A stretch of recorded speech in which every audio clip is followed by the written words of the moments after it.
I'm Roger Blake, the Executive Director of the California Interscholastic Federation. I want to thank you for clicking on this short 4-minute webinar. These webinars are made in an effort to increase our communication and the awareness for all of our member schools on issues that face us in interscholastic high school sports here in California. Today's webinar is an easy and hopefully simple solution to a problem that sometimes handcuffs us and our member schools and the Federation as a whole at Federated Council meetings. The process for the State Federated Council is that proposals will come forward to the Federated Council as a first reading. They come through several different avenues, as you know, most often through sections, but sometimes from our allied organizations or the Executive Committee, and even from our sports advisory committees. The process then with the Federated Council is that first reading and the explanation. As Federated Council members, you carry those back to your sections and to your various leagues and explain those to your member schools so they can make an informed decision. Then at your Board of Managers meetings, they vote and instruct you how to come back to the Federated Council to vote on behalf of your section. And this is where sometimes, as an organization, we get handcuffed.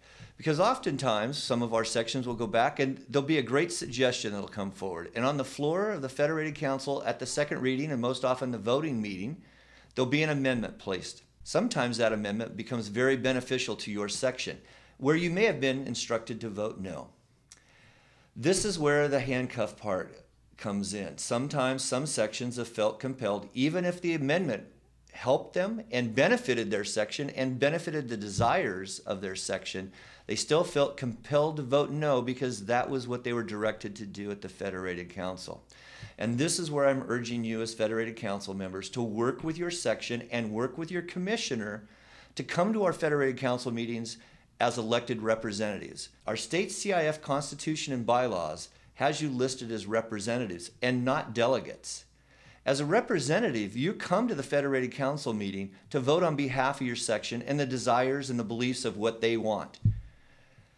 What it also does when you're a representative is grant you the ability and the flexibility to continue to represent your section when an amendment comes forward and not be handcuffed as a delegate would be to exactly what your section said. Being a representative doesn't give you the flexibility to ignore your school's wishes and your organizations and what they've asked you to do. But it also asks you to come forward and represent them for the best of needs of their schools and the kids that you represent. A few times over the years, some of our section representatives, when an amendment has come forward, have said, we believe that this amendment would be supported by our schools, but we were directed to vote no. And thus the amendment was defeated.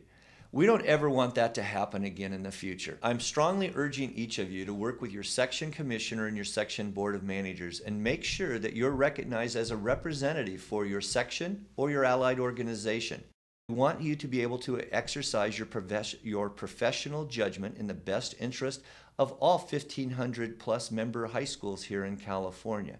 And you can only do that when you come as an elected representative. On behalf of the 1,518 high schools in California and the over 757,000 student athletes that participate in high school sports in California, thank you for your time and the energy and the dedication that you put in to education-based sports here in California.